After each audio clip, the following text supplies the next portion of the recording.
السلام عليكم، كي راكم دايرين؟ ان شاء الله تكونوا بخير ولاباس عليكم. مرحبا بكم في قناتكم قناة رزقي وفائي. ان شاء الله هاد لا فيديو تلقاكم بخير وبعافيه. جبت لكم اليوم وصفه جديده اللي هي بسبوسه ولا ميني بسبوسه بالكريمه. ان شاء الله تعجبكم وجربوها وتخلوا لي كومنتيرات زينين. نقول لكم اللي ماهيش مشتركه في القناه تشترك وما تنسونيش باللايكات وبالتعليقات الزينه كيفكم. نروحوا مباشره لطريقه التحضير والمقادير.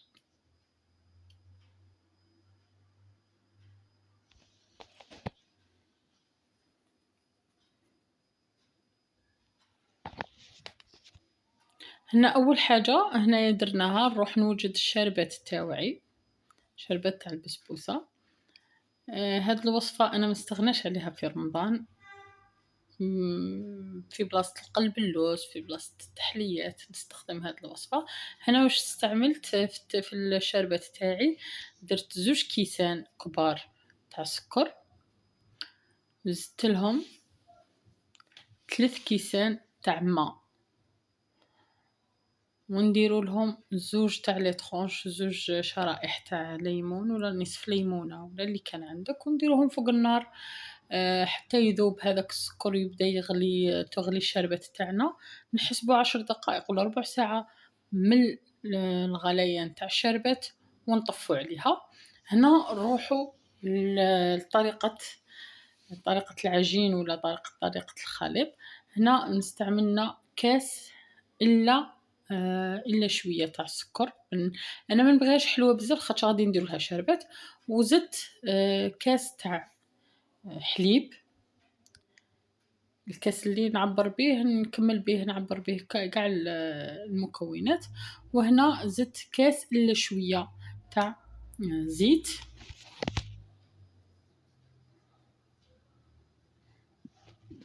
وجدت 3 حبات بيض ونضيفهم للخليط تاعنا.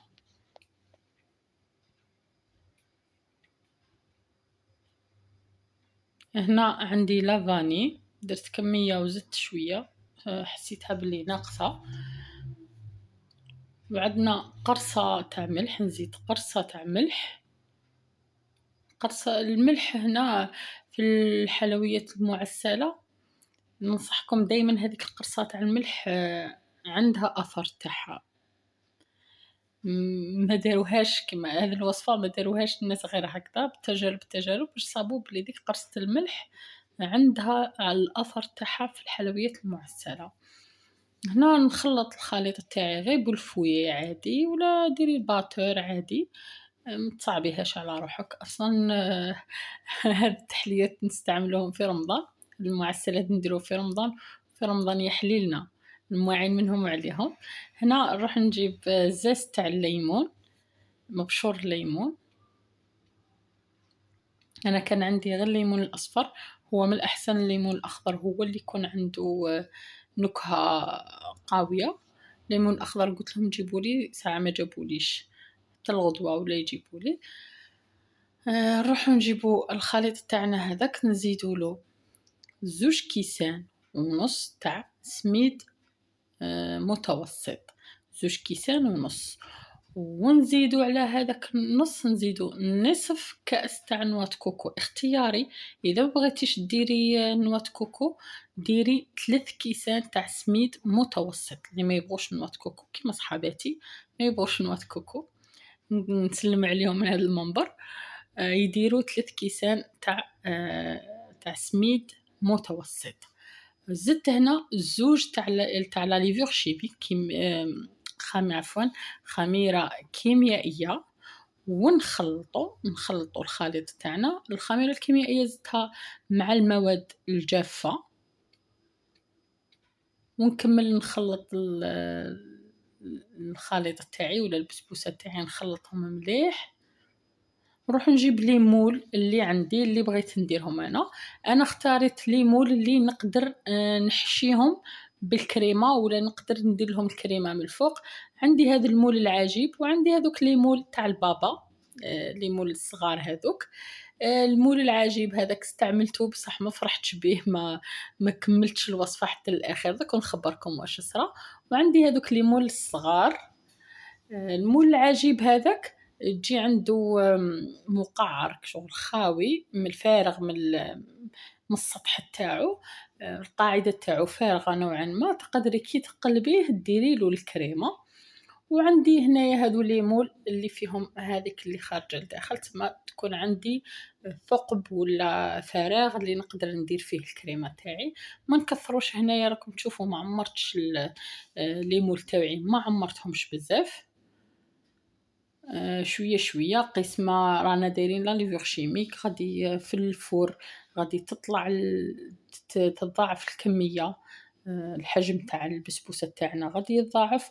وما ننساوش ثاني في الشربات كي نديرو الشربات ونسقوها بالشربات غادي ثاني الحجم تاع البسبوسة تاعنا تتضاعف، تشرب مليح وتتضاعف. هاني وجدتهم فرغتهم نروح نديهم للفرن نطيبهم في الفرن. نكون مسخناتو شوف السر إنك تكوني مسخناتو من قبل. وثاني حاجة لازم تلاحظي إنه الحواف يكونوا أحمروا. كيما كاين واحد المرة غلطت وشتها حمارت غير من الفوق كيما راكم تشوفوا كيما هاكا راني نسقي فيها بالشربات، شتها حمارت غير من الفوق، رحت قلعتها، كي قلبتها صبت الحواف من الداخل ولا من الوسط. من القاعة ما طابتش قاع. هنايا لا كريم باتيسيير المفضلة عندي، هاد لا مارك كيما وريتها لكم ما نستغناش عليها مهما كان. هي في بلاصة الفلون، في بلاصة لا كريم باتيسيير، في كريم ديسير، كلشي نستعملها هي. نوجدو لا كريم باتيسيير تاعنا ونروحو هنايا راها الوصفة واجدة، بصح نزيد نكمل لكم واحد التفصيل اللي هو لا كريم باتيسيير راح لي الفيديو تاعها. نروحو نطيبوها نخلوها حتى تثقل كيما الفيديوهات اللي فاتوا. ومن بعدها نخلو البسبوسة تاعنا تشرب ولا كريم باتيسير تاعنا نخلوها تبرد، نديروها ونغطوها بفيلم أليمونتير ونخلوها في الفريجيدير تبرد حتى الغدوة من داك الصباح نصيبو البسبوسة تاعنا شربت شربات والله الله ولات تشهي. وديك لا كريم تاعنا نجبدوها نديرولها بالباتور ونعاودو نضربوها مليح حتى تخفاف ونعمروها في الفارغ كما راكم تشوفوا. وراهم جابوا لي الليمون الأخضر راني درت مبشور الليمون من الفوق. وإن شاء الله تعجبكم الوصفة وتجربوها، ونقول لكم صحاباتي جربوها بصح ما ديروش نوات كوكو، نعرفكم بلي ما تبغوش نوات كوكو. إن شاء الله تعجبكم الوصفة، وإلى اللقاء في وصفات قادمة إن شاء الله. سلامة.